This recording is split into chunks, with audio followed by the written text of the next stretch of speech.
Hello hello and welcome everyone, welcome to the channel. तो क्या हाल है जी? मौज मस्ती कर रहे हो कि नहीं? देखो, मौज मस्ती होती रहनी चाहिए, है कि नहीं? क्योंकि आज मौज मस्ती के साथ मैं आप लोगों के लिए लेकर आ गया हूं एक और सुपर डुपर अमेजिंग वीडियो, जिसके बाद आपको किसी और वीडियो पे जाने की जरूरत ही नहीं पड़ेगी। चैप्टर 7 जो कि है conservation of plants and animals, इसको इतने मस्त तरीके से, इजी तरीके से पढ़ेंगे ना आज कि मजा आ जाएगा। मात्र 20 मिनट में पूरा चैप्टर कवर हो जाएगा यार। बहुत ही इजी चैप्टर है, सिंपल चैप्टर है, ठीक है? तो चलो एक सेकंड भी और वेस्ट करे बिना चैप्टर को शुरू करते हैं। तो चैप्टर का नाम है conservation of plants and animals. इसमें हम सीखेंगे कि कैसे हम अपने आसपास के प्लांट्स को और एनिमल्स को कंजर्व कर सकते हैं। राइट भाई, आज से बहुत साल पहले बहुत सारे हुआ करते थे प्लांट्स और एनिमल्स, पर विद टाइम कुछ ऐसी प्रॉब्लम्स हुई जिसकी वजह से ये कम होने लग गया, इनका जो नंबर है वो घटने लग गया। तो इसको ये सब क्यों हुआ आइए जानते हैं। चलो, तो ये सब पढ़ने की पहले कोई जरूरत नहीं है। और पहला टॉपिक है हमारा आज का डिफॉरेस्ट्रेशन और उसके कॉजेज। भाई डिफॉरेस्ट्रेशन क्या होता है तुम सबको पता है, अच्छे से पता है। इस चैप्टर में तुम्हें बहुत कुछ नया नहीं मिलने वाला, बस तुम्हें मिलेंगी कुछ डेफिनेशन, कुछ साइंटिफिक टर्म्स जो तुम्हें एक बार सिखा दूंगा ना, तुम कभी नहीं भूलोगे, ठीक है? तो चलो, डिफॉरेस्टेशन तुम्हें बचपन से पढ़ते आए। बहुत सारे पेड़ों को जब एक साथ काट दिया जाता है, क्या बहुत सारे पेड़ों को जब एक साथ काट दिया जाता है, डिफॉरेस्ट्रेशन कहते हैं। क्यों काट दिया जाता है? ये कुछ रीजंस हैं। पहला, procuring land for cultivation, cultivation के लिए लैंड निकालना हो, बिल्डिंग हाउस या फैक्ट्री करनी हो, या फिर फर्नीचर बनाना हो लकड़ी से, फ्यूल हो, और भी हो सकते हैं रीजन। सोचो, उसके अलावा कुछ नेचुरल रीजंस भी हो सकते हैं, जैसे कि फॉरेस्ट फायर, आग लग गई पूरे जंगल में, या फिर ड्रॉट आ गई, सूखा पड़ गया जबरदस्त, ठीक है? अब बात करते हैं कुछ कॉन्सिक्वेंसेस के। हमने ये सीखा कि डिफॉरेस्टेशन क्या होता है, उसके कॉजेज क्या हैं। अब बात करते हैं कि भाई इसके कॉन्सिक्वेंसेस क्या होते हैं। सारी प्रॉब्लम ही यहीं से शुरू होती है। देखो भाई, ऑलमोस्ट हर चीज़ आज, जो हर चीज़ से मेरा मतलब है एनिमल्स और प्लांट्स, वो कहाँ मेनली पाए जाते हैं? फॉरेस्ट में ना, है कि नहीं? जंगल में ही तो होते हैं। तो डिफॉरेस्ट्रेशन से ही सारी प्रॉब्लम शुरू होगी हमारी। तो उसी के कॉन्सिक्वेंसेस को आप पढ़ते हैं, है ना? तो सबसे पहले देखो कौन कौन से हैं। The temperature and pollution level of earth क्या है? इंक्रीज हो जाता है। उसके अलावा कार्बन डाइऑक्साइड हमारे एटमॉस्फेयर में बढ़ जाती है। ग्राउंड वाटर जो होता है वो कम हो जाता है। ये सारी चीज़ें जो हाईलाइट कर रहा हूँ ना, इनको ध्यान से दिमाग में डालते जाना। उसके अलावा जो पूरे नेचर का बैलेंस है ना, वो भी खराब हो जाता है डिफॉरेस्टेशन की वजह से। ये हो गया। उसके अलावा रेनफॉल कम होती है, सॉइल की फर्टिलिटी कम हो जाती है। There will be increased chance of natural calamities, यानी कि फ्लड, ड्रॉट, सूखा पड़ना, बाढ़ आ जाना, ये सब चीज़ें बढ़ जाएंगी अगर आपने पेड़ों को दुनिया में से कम कर दिया। भाई पेड़ हमारी लाइफ का ना एक बहुत ही इंपॉर्टेंट पार्ट होता है यार। उसके बिना हमारी पूरी मदर नेचर ना अधूरी हो जाएगी। तो इसीलिए हम क्या करना है, हमें उनको कंजर्व करके रखना है। और उसके बहुत ही खराब कॉन्सिक्वेंसेज होंगे अगर हम बहुत ज़्यादा डिफॉरेस्टेशन करने लगेंगे, ठीक है? उसके अलावा भाई फोटोसिंथेसिस के लिए कार्बन डाइऑक्साइड चाहिए होती है, जो प्लांट्स, पूरा रोल उसमें प्लांट्स का होता है ना? अगर वही नहीं होंगे तो इसका मतलब क्या होगा? Less carbon dioxide will be use होगी, जिसका मतलब पूरे हमारे अर्थ में कार्बन डाइऑक्साइड बहुत बढ़ जाएगी, जो कि हमारे लिए ग्लोबल वार्मिंग का कारण बन जाएगी, है ना? और टेम्परेचर बढ़ेगा तो सूखा भी पड़ सकता है, तो ड्रॉट आ गई। उसके अलावा एक और मेजर चीज़ है डिजर्टिफिकेशन। डिजर्टिफिकेशन क्या होता है? ध्यान से सुनो। देखो, सॉइल इरोजन, सॉइल का ऐसे बह जाना। अब प्लांट्स जो हैं वो क्या करते हैं? मिट्टी को पकड़ के रखते हैं, टॉप लेयर को पकड़ के रखते हैं, है ना?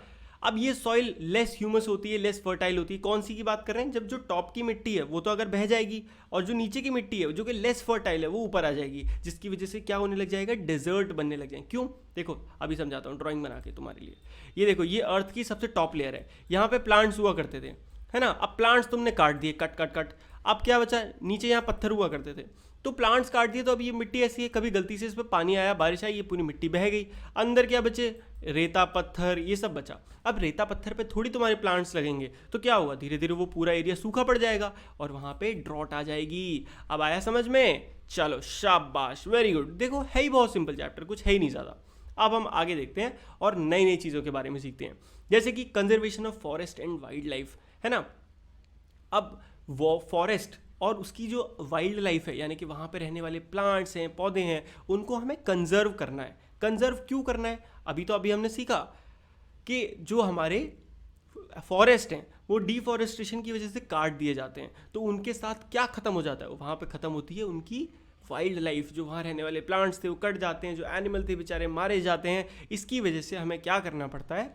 हमें उनको कंजर्व करके रखना पड़ता है। यहाँ पे कहानी दे रखी है कि वो उनको एक नियरेस्ट कहाँ पे लेके जाते हैं? पहेली और बूझों को पंचमढ़ी बायोस्फीयर रिजर्व नाम की एक जगह पे घुमाने ले जाते हैं। और वहाँ पे जब वो घुमाने ले जाते हैं तो वहाँ पर जो एम्प्लॉय थे माधव जी, वो माधव जी बोल देते हैं भाई इन बच्चों को सारी आप ज्ञान देते रहना रास्ते में और उनको बताते रहना, ठीक है। अब उसके अलावा बात करते हैं बायोस्फीयर रिजर्व। वो क्या समझाते हैं, preserving areas of biological importance make them a part of national heritage. ये अभी मैं और अच्छे से एक्सप्लेन करूंगा, अभी इसको छोड़ो। अभी यहाँ पे देखो एक तुम्हारे सामने बार बार ये दिख रहा होगा, wild life sanctuary, national park, biosphere reserve, क्या है ये सब, क्या है? देखो, प्रोटेक्ट करने के लिए फ्लोरा एंड फौना को। भैया फ्लोरा एंड फौना क्या होता है, देख आगे अभी पढ़ाऊंगा बट स्टिल बताता हूँ क्विक में। फ्लोरा और फौना यानी कि फ्लोरा यानी कि प्लांट्स और फौना यानी कि एनिमल्स, एक पर्टिकुलर जगह पे पाए जाने वाले, उन्हें कहते हैं फ्लोरा एंड फौना, ठीक है। उनको बचाने के लिए हमारी जो गवर्नमेंट है या हम खुद भी, हमने क्या कर रखा अपनी कंट्री में, प्रोटेक्टेड एरियाज बना रखे हैं। यानी कि जहाँ पे नॉर्मल लोग ऐसे नहीं घूमने जा सकते कि जाओ पेड़ पौधे काट के ले आओ, नहीं, वो प्रोटेक्टेड है, वहाँ पे पुलिस फोर्स होती है, उनकी अपनी सिक्योरिटी है ना। और इनको 3 अलग अलग चीज़ों में बांटा गया। पहला वाइल्ड लाइफ सेंचुरीज, उसके बाद आते हैं नेशनल पार्क्स, एंड देन सबसे बड़े होते हैं रिजर्व, बायोस्फीयर रिजर्व। सबसे छोटी होती है वाइल्ड लाइफ सेंचुरी। अभी इनको डीपली पढ़ेंगे बट एक एक वर्ड में आपको मतलब मैं समझा रहा हूँ थोड़ा शॉर्ट में कि इनमें डिफरेंस क्या है ताकि याद रख पाओ। सबसे छोटी होती है वाइल्ड लाइफ सेंचुरी, जहाँ पे सिर्फ ध्यान रखा जाता है एनिमल्स का। किनका? एनिमल्स का। फिर आती है नेशनल पार्क, वो उससे बड़े होते हैं और नेशनल पार्क के अंदर वाइल्ड लाइफ सेंचुरीज होती हैं। अब नेशनल पार्क में क्या होता है, जानवरों का तो ख्याल रखा ही जाता है, साथ में उसके आसपास वाले जो पेड़ पौधे हैं वो भी कोई ना काटे, उसका भी ध्यान रखा जाता है। एंड फाइनली बायोस्फीयर रिजर्व, बहुत ही ज़्यादा बड़े एरियाज को, यानी कि एक पूरे स्टेट के आधे हिस्से को, है ना, जिसके अंदर कई सारे नेशनल पार्क होंगे, कई सारी वाइल्ड लाइफ सेंचुरीज होंगी, उसे बायोस्फीयर रिजर्व कहा जाता है। आई होप आपको क्लियर हो गया होगा, है ना। अब हम एक एक करके इनको डीपली पढ़ेंगे। तो पहला टॉपिक हमारे सामने आता है बायोस्फीयर रिजर्व। क्या होता है भाई बायोस्फीयर रिजर्व? तो देखो भाई, बायोस्फीयर रिजर्व जो होते हैं ये वो एरिया होते हैं जो कि कंजर्वेशन ऑफ बायोडाइवर्सिटी के लिए फिक्स कर दिए जाते हैं। यानी कि हमने एक पूरा, जैसे अपने एक एरिया था, जैसे मानो जहाँ भी आप रहते हो, मानो मुंबई में रहते हो, ठीक है, मुंबई के पास एक जंगल था। अब उस जंगल में हमें पता है कि अच्छी बायोडाइवर्सिटी है, वहाँ प्लांट्स हैं, और पता है कि अगर हमने इसको प्रोटेक्ट नहीं करा तो क्या होगा, यहाँ पे कल को कोई बिल्डर आएगा, इसको काटेगा और यहाँ पे बिल्डिंग खड़ी कर देगा। तो गवर्नमेंट ने ऐसा नहीं करा। गवर्नमेंट ने बोला ये आज से इतना एरिया बायोस्फीयर रिजर्व है, यानी कि कोई भी यहाँ आके ऐसे बिल्डिंग नहीं खड़ी कर सकता, इसको काट नहीं सकता जब तक आप परमिशन ना लो गवर्नमेंट से, ठीक है। तो क्या समझ में आया आपको? बायोस्फीयर रिजर्व समझ में आया। ये याद रखना, बायोस्फीयर रिजर्व काफ़ी बड़े होते हैं, इतने बड़े होते हैं कि जैसे कि यहाँ देखो पंचमढ़ी बायोस्फीयर रिजर्व इतना बड़ा है। इसके अंदर क्या क्या है, इसके अंदर पंचमढ़ी सेंचुरी है, उसके अलावा ये देखो नेशनल सतपुरा नेशनल पार्क है, बोरी सेंचुरी है, तवा रिजर्वायर है पानी का। तो इतनी सारी चीज़ें किसके अंदर आ जाती है, बायोस्फीयर रिजर्व में आती है। तो बायोस्फीयर रिजर्व एक बहुत लार्ज एरिया होता है। फ्लोरा एंड फौना, भाई फ्लोरा एंड फौना अभी मैंने थोड़ी देर पहले आपको समझाया था ना, क्या होता है। यहाँ देखो माधव जी एक्सप्लेन करते हैं कि कुछ एनिमल और कुछ प्लांट्स जो कि एक पर्टिकुलर जगह को बिलोंग करते हैं, उन्हें क्या कहा जाता है, फ्लोरा एंड फौना। अब फ्लावर से याद रखना फ्लोरा यानी कि यानी कि प्लांट्स, और वहीं फौना से याद रखना एनिमल्स, ठीक है जी। तो फ्लोरा एंड फौना समझ में आ गया। अब बात करते हैं एंडेमिक स्पीशीज की। जब वो बच्चे ऐसे ही घूम रहे थे तो वहाँ पे उन्हें एक जायंट स्क्विरल दिखती है ब्लैक कलर की, जो कि नॉर्मल आसपास नहीं दिखती। फोटो देख लो यहाँ पे, है ना। तो माधव जी बताते हैं कि ये जो जायंट स्क्विरल है ये एक एंडेमिक स्पीसीज है। क्या है? एंडेमिक। ये वो स्पीसीज होती हैं, या प्लांट्स की हो सकती हैं, एनिमल्स की हो सकती हैं, जो कि एक पर्टिकुलर एरिया में ही पाई जाती हैं। कहाँ पे? यानी कि भाई अगर ये मुंबई में है तो बस मुंबई में मिलेगी, दिल्ली जाओगे तो नहीं मिलेगी, है ना। ऐसा नहीं आसपास कहीं भी कुत्ता ढूंढो तो मिल जाएगा, है ना। मतलब डॉग जो होता है वो आसपास मिल जाएगा, बट हर जगह पूरे इंडिया में मिल जाएगा। बट अगर आप कोई जायंट स्क्विरल है ना, वो ऐसे थोड़ी कहीं मिल जाएगा। टाइगर रोड पर ढूंढने जाओ टाइगर मिल जाएगा, ऐसा नहीं होता ना। तो ये एंडेमिक स्पीसीज होती है, समझ में आ गए। और देखो एंडेमिक फ्लोरा, एंडेमिक फौना, ये वही सेम चीज़ें हैं कि भाई फ्लावर और प्लांट। अब बात करते हैं अगला टॉपिक जो क्या है, वाइल्ड लाइफ सेंचुरी की। वाइल्ड लाइफ सेंचुरी मैंने बताया था क्या होता है, उससे थोड़ी छोटी होती है। किससे छोटी होती है? नेशनल पार्क से भी, और उससे क्या बोलते हैं, सॉरी, बायोस्फीयर रिजर्व से छोटी होती है। पढ़ ही लेते हैं ना थोड़ा सा। प्रोफेसर अहमद समझाते हैं कि भाई देखो ऐसा होता है कि किलिंग और capturing animals is generally strictly prohibited and punishable by law in all such places. मैंने आपको बताया था वाइल्ड लाइफ सेंचुरी में बस जानवरों का पूरा ख्याल रखा जाता है कि भाई जानवर नहीं मारे जाने चाहिए, चाहे कुछ भी हो जाए। तो वहाँ की अपनी प्रोटेक्शन फोर्स होती है, जैसे हमारे लिए पुलिस है, वहाँ के जानवरों का पूरा ख्याल रखा जाता है। ऐसा नहीं कि कोई उनको उठा के ले जाए, कोई परेशान कर रहा है, तो वो क्या कहलाती है, वाइल्ड लाइफ सेंचुरी। ये वाइल्ड लाइफ से याद रखना, ठीक है। इवन बहुत सारे खतरनाक ऐसे एनिमल्स हैं, खतरनाक नहीं है वो, बट हम उनके लिए खतरनाक है, जैसे कि ब्लैक बक हो गया या वाइट हेड बक हो गया। ये बक क्या होता है, बताओ बताओ बताओ। इसको कहते हैं हिरन। एलिफेंट हो गया, गोल्डन हो गया, गोल्डन कैट, और पिंक हेडेड डक, घड़ियाल, मार्श क्रोकोडाइल, पाइथन, राइनोसोरस, ये सब क्या है, सारे प्रोटेक्टेड हैं और जिनको हमारी गवर्नमेंट, हमारी प्रोटेक्शन फोर्स इनका ध्यान रखती है कि ये खत्म नहीं होने चाहिए ये, क्योंकि एक्सटिंक्ट होने वाले हैं। एक्सटिंक्ट क्या होता है भैया, अभी समझाऊंगा। उससे पहले नेशनल पार्क समझ लो क्या होता है। आई होप आपको वाइल्ड लाइफ सेंचुरी तो क्लियर हो गया ना। चलो अब नेशनल पार्क देखते हैं। नेशनल पार्क क्या होता है? नेशनल पार्क एक ऐसी चीज़ है जो बायोस्फीयर रिजर्व से छोटी होती है और वाइल्ड लाइफ सेंचुरी से बड़ी होती है।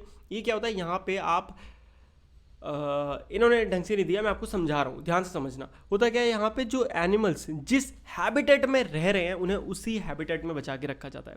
यानी कि ऐसे समझो कि अगर एक टाइगर है, ठीक है, एक टाइगर जो है वो एक एरिया में रहता है, उसने अपना एक घर बना रखा है, तो गलती से भी अगर वो जो पेड़, जिस पेड़ के आसपास उसने घर बनाया, चाहे वो पेड़ कितना भी यूजफुल हो, भाई उससे कोई दवाई बनती हो कुछ भी हो, पर वो पेड़ नहीं काटने देगी गवर्नमेंट आपको। क्यों? क्योंकि भाई उससे वो टाइगर जुड़ा हुआ है। तो वाइल्ड, ऐसे ही जितने नेशनल पार्क्स हैं वहाँ पे इतना अलाउड नहीं होता। आप वहाँ पे जाके अपनी जो वहाँ के आसपास लोकल लोग होते हैं ना, वो घास वास चरवा लेते हैं, बट ऐसा नहीं कि वो वहाँ से पेड़ ही काट के ले जाए। समझ में आ गया? चलो, प्रोजेक्ट टाइगर, जैसे कि प्रोजेक्ट टाइगर भी एक हमारी गवर्नमेंट की तरफ से एक इनिशिएटिव था जो लॉन्च करा था, जिसके तहत गवर्नमेंट ने जितने भी टाइगर्स हमारी कंट्री में बचे हैं उनको बचा के रखना, उनका कोई शिकार ना करे, उनको कोई मारे ना, इसका बहुत ध्यान रखा गया। ठीक है, टाइगर पॉपुलेशन को मेंटेन रखने के लिए। उसके अलावा सिर्फ उनके लिए नहीं, बारहसिंगा भी, ये सारे जानवर कौन से हैं कि एंडेंजर्ड जानवर होते हैं। मतलब ड्यू टू सर्टेन रीजंस की वजह से क्या हो रहा है, इनका जो नंबर है वो बहुत घटता जा रहा है, तो इन्हें क्या कहा जाता है, एंडेंजर्ड एनिमल्स। जैसे कि आज से बहुत 100 साल पहले कौन थे, डायनासोर्स थे जो गायब हो गए, एक्सटिंक्ट हो गए। तो एक्सटिंक्ट का मतलब समझ में आया, गायब हो जाना, पूरी प्रजाति, पूरी स्पीशीज ही गायब हो गई। तो ऐसे बहुत सारे एनिमल हैं, बफेलो है, बारहसिंगा है, जो कि सतपुरा नेशनल पार्क में मिलते हैं। इनका पूरा ध्यान रख रही है गवर्नमेंट के, जितना हो सके ये एक्सटिंक्ट हम इन्हें ना होने दें। आ रहा है ना समझ में? और ह्यूमन एक्टिविटीज़ ऐसी जगह पे नेशनल पार्क्स के में, जैसे कि जहाँ पे एंडेंजर, देखो नेशनल पार्क में मैंने आपको बताया था कि आस पड़ोस के लोग आके अपनी घास वास चरवा सकते हैं, भैंसों को, ये सब चीज़ें। बट जहाँ पे एंडेंजर्ड एनिमल्स रहते हैं ना, वहाँ पे कुछ भी हो जाए, वहाँ पे बिल्कुल भी अलाउड नहीं होता, ना ग्रेजिंग अलाउड, ना पोचिंग अलाउड, ना हंटिंग, ना कैप्चरिंग ऑफ एनिमल्स, कुछ भी नहीं अलाउड है वहाँ पे। आप बिल्कुल दूर रहेंगे, जानवरों को आराम से रहने दीजिए। अब बात करते हैं, क्या सिर्फ बड़े जानवर एक्सटिंक्ट होते हैं, छोटे नहीं होते? नहीं, इंस्टेड छोटे जानवर और ज़्यादा खतरनाक हैं। आप छोटी छोटी मछली हो गई, फ्रॉग हो गया, लिजर्ड हो गई, इनको हम जब चाहे मार देते हैं, अपने घर में आ जाती हैं, सांप मिल जाता है मार देते हैं, बट एक्चुअल में ऐसा नहीं करना चाहिए। हमारा जो पूरा इकोसिस्टम है ना, हमारी जो मदर नेचर है, वो एक साइकिल में काम करती है, यानी कि हर पार्ट, हर एलिमेंट इस मदर नेचर का अपना कुछ ना कुछ रोल निभाता है। तो अगर हम किसी भी एक जानवर को पूरी तरह ख़त्म कर देंगे तो ये पूरी साइकिल डिस्टर्ब होने लग जाएगी और टाइम के साथ ये पूरा इकोसिस्टम ही गड़बड़ा जाएगा। तो आ गया समझ में? अब बात करते हैं, छोटा सा टॉपिक है red data book. Red data book क्या होता है कि ये एक ऐसी बुक है, एक ऐसा सोर्स है जहाँ पे गवर्नमेंट या फिर अलग अलग ऑर्गेनाइजेशंस एक रिकॉर्ड रखती हैं एंडेंजर्ड एनिमल्स का और प्लांट्स का। ठीक है, ये इंटरनेशनली मेंटेन करी जाती है अलग अलग ऑर्गेनाइजेशन से, और उसके साथ साथ कंट्री भी अपनी मेंटेन करती है। जैसे इंडिया है, उसके पास अपनी रेड डेटा बुक है, जिसमें उसमें सारे लिखे हुए हैं कि कौन कौन से जानवर कि एंडेंजर्ड है, कम रह गए हैं, कितने रह गए हैं, कहाँ पे है मिलते हैं, लास्ट इनकी स्पीसीज़ कितनी बची हैं, या प्लांट्स की, ये सब रखी जाती है। माइग्रेशन क्या होता है? देखो, माइग्रेटरी बर्ड्स के बारे में जानते हैं। माइग्रेटरी बर्ड्स कौन सी होती है? Fly to far away areas every year during a particular time. वो साल के एक पर्टिकुलर टाइम पे ना बहुत दूर उड़ के एक जगह पे जाती हैं। क्यों जाती हैं? क्लाइमेटिक कंडीशंस की वजह से। मानो अगर वो पहले मुंबई में रहती थी और गर्मियों में मुंबई में भाई गर्मी इतनी हो गई कि हालत ख़राब होगी, तो उन्हें उड़ के, एग्जाम्पल है ठीक है, जाना पड़ा कहाँ? कश्मीर, जहाँ पे वो ठंडक हो। तो ऐसे ही माइग्रेटरी बर्ड्स होती हैं जो इंडिया में भी कई बहुत दूर दूर कंट्री से, कनाडा से कहीं से आती हैं, ऑस्ट्रेलिया से आती हैं, जो यहाँ पे आके एग्स ले करती हैं और उसके बाद एक सीज़न बाद वो चली जाती हैं। तो माइग्रेटरी बर्ड्स के बारे में आपने 7th में भी पढ़ा था, है ना? अब बात करते हैं रीसाइक्लिंग ऑफ पेपर की। देखो सिंपल सी बात यह है, आपको पता है 1 टन पेपर बनाने के लिए 17 पूरे उगे हुए पेड़ काटने पड़ते हैं। तो हमें कोशिश करनी चाहिए जितना हो सके पेपर को बचाएं, क्योंकि ये पेपर बहुत बड़ा कारण बनता जा रहा है किसका? डिफॉरेस्टेशन का, पेड़ों को बेरहमी से काटते जाने का। तो हमें कोशिश करनी चाहिए जितनी ज़्यादा हो सके पेपर्स को रीयूज़ करो, रिड्यूस करो, उसको कम से कम यूज़ करो, सो दैट इन प्लांट्स का कटना भी कम हो सके। एंड लास्ट छोटा सा टॉपिक रह गया है, वो क्या है, रीफॉरेस्ट्रेशन। क्या होता है भैया, ये तो बच्चा तू बता देगा, बताओ चल फटाफट। हाँ भैया बहुत सिंपल है, देखो इसमें क्या होता है, जैसे डिफॉरेस्ट्रेशन मैंने पढ़ा था कि उसमें पेड़ एकदम काट देते हैं, तो रिफॉरेस्ट्रेशन क्या होगा, जब आप एक ऐसा एक्ट जिसमें आप बहुत सारे प्लांट्स को एक साथ लगाते हो। थोड़ा सा रीड कर लेते हैं, देखो, reforestation is restocking of the destroyed forest by planting new trees. Simple है, आगे समझ में भाई, जब आप नए नए ट्री लगा के अपना फॉरेस्ट जो है वो फिर से करो, है ना। We should plant at least as many trees as we cut. हमें ना इस चीज़ का ध्यान रखना चाहिए कि एटलीस्ट जितने प्लांट्स हम काट रहे हैं उतने तो हम वापस लगाएं ही लगाएं, सो दैट हमारा जो नेचर का बैलेंस है ना वो ख़राब नहीं होना चाहिए। उसके अलावा भाई हमने ऑलरेडी बहुत ट्रिमेंडस डैमेज फॉरेस्ट को पहुंचा चुके हैं। अब हमें क्या करना चाहिए, जो ग्रीन वेल्थ है हमारे फ्यूचर के लिए, इसको जितना हो सके बचा के रखना चाहिए।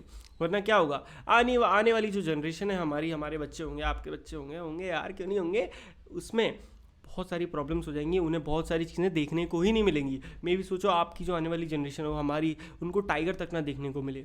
टच वुड ऐसा कभी ना हो, बट ये प्रॉब्लम हम खुद ही क्रिएट कर रहे हैं। तो इसीलिए हमें ये चैप्टर पढ़ाया जा रहा है ताकि आप इस चीज़ को सीखो, इस चीज़ के लिए कोई आने वाले टाइम में मेजर्स हों उनको आप उठाओ और अच्छी अच्छी चीज़ें अपनी कंट्री के लिए करो। आगे समझ में, ये चैप्टर बहुत सिंपल था, कुछ भी बहुत हाईफाई नहीं था। फटाफट एक रीकैप मारते हैं सो दैट अब आप चैप्टर के लिए एकदम तैयार हो जाओ। बायोडाइवर्सिटी भी क्या होता है ये भी समझ लेते हैं। ये क्या होता है, को existing of plants and animals. भाई हमारा जो पूरे वर्ल्ड है ना ये बायोडाइवर्सिटी में काम करता है। डाइवर्सिटी यानी कि भेद, अलग अलग, जैसे इंसान गोरा काला, ये डाइवर्सिटी होती है ना कि किसी का कल्चर कैसा। बायो यानी कि बायोलॉजी, तो बायोलॉजिकल डाइवर्सिटी यानी कि जानवरों में, प्लांट्स में, सब में भयंकर डाइवर्सिटी है और सब एक साथ भी रहते हैं। एक ही जंगल में आपको 1000 तरीके के प्लांट्स मिलेंगे, 1000 तरीके के एनिमल्स मिलेंगे। This is called biodiversity. I hope clear है। बायोस्फीयर रिजर्व अच्छे से मैंने समझाया था। डिफॉरेस्टेशन बच्चा बता देगा। डेजर्टिफिकेशन की बात हमने करी थी कि जब ज़मीन सूखी पड़ जाती है तो वो डेजर्ट बन जाता है। आफ्टर दैट इकोसिस्टम भी मैंने बताया था, हमारा जो इकोलॉजिकल सिस्टम है, हमारा पूरा एक मदर नेचर ने एक सिस्टम में काम करती है। जैसे कि अब आप देखो, आपने वो पढ़ी थी ना कौन सी, वाटर साइकिल क्या है, इकोसिस्टम का एक पार्ट है। हम जिस दुनिया में रह रहे हैं ना एक इकोसिस्टम में रन करती है। क्या होता है इकोसिस्टम, जैसे हमारा अर्थ एक इकोसिस्टम है। इकोसिस्टम यानी कि इसके अंदर हर चीज़ एक सिस्टम के तहत काम करती है। जो वाटर है वो अपने जगह पे ही रहता है, ऐसा नहीं होता कि वो कभी भी जब उसका मन करा फ्लड्स हो जाती है, वो डिफरेंट चीज़ है। बट ऐसा नहीं होता ना कि हम पानी में घुस जा रहे हैं, कभी पानी में घुस जा रहा है, ऐसा नहीं होता। हर चीज़ एक सिस्टम में है। हमारी जो बॉडी है एक सिस्टम के तहत बनी हुई है। हम जो चीज़ें खाते हैं वो भी फिक्स हैं कि हम इतनी चीज़ें हम खाते हैं, ये स्पीशीज़ को हम खाते हैं। या टाइगर है वो ये स्पीशीज़ खाता है, ऐसा नहीं टाइगर कल को पानी खाने लग जाए। तो सब कुछ एक इको सिस्टम है। तो समझ में आया। एंडेंजर्ड स्पीशीज़ भी आई होप आपको पता है, एंडेमिक स्पीशीज़ भी अच्छे से पता चल गई, ये यहाँ लिखा हुआ है। उसके बाद एक्सटिंक्ट क्या होता है, फोना फ्लोरा के लिए मैंने ट्रिक बता दी थी आपको, फ्लावर वाली, वो भूलना मत। Migratory birds, national park, red book data, reforestation and sanctuary कुछ नहीं होता, वाइल्ड लाइफ सेंचुरी याद रखना, वो इंपॉर्टेंट है। और इसी के साथ पूरा चैप्टर हो गया है समाप्त। भाई कमेंट करके ज़रूर बता देना आपको ये पूरी सीरीज़ कैसी लग रही है और आपको पढ़ाने का स्टाइल कैसा लग रहा है। कोई दिक्कत परेशानी हो बता दिया करो यार, कोई टेंशन थोड़ी है। तुम ही लोगों से चैनल चलना है, तुम ही लोगों को ये चैनल चलाना है, तुम्हारी फैमिली है, ठीक है। तो बड़ा करना है इसको, तो फटाफट चैनल को सब्सक्राइब करना है, अपने दोस्तों से भी करवाना है, पर तभी जब आपको वीडियोस अच्छी लग रही हो। क्योंकि अगर अच्छी नहीं लग रही तो क्या फ़ायदा। आप कमेंट कर दो, मैं पूरी कोशिश करूँगा आप जो भी कमी बताओगे उसको इम्प्रूव करने के लिए। आपके लिए एक और टीचर आ चुके हैं आपको, जो हिंदी और संस्कृत पढ़ा रहे हैं, और जितने भी आपके बाकी सब्जेक्ट्स हैं उनके लिए भी फटाफट नए टीचर्स हम रखेंगे। बट तभी जब आप पूरा सपोर्ट करोगे, ठीक है। सपोर्ट बनाए रखना है। और ये सीरीज़ मेरा यार बहुत ज़्यादा प्यार है इस सीरीज़ को बनाने में, तो इस सीरीज़ को उतना ही प्यार आप लोग भी दो और कमेंट अच्छे करके बता दो। बाकी मिलते हैं अगले चैप्टर पे, तब तक के लिए गुड बाय, टेक केयर, मौज मस्ती करते रहिए। कोई दिक्कत हो तो बता दीजिएगा।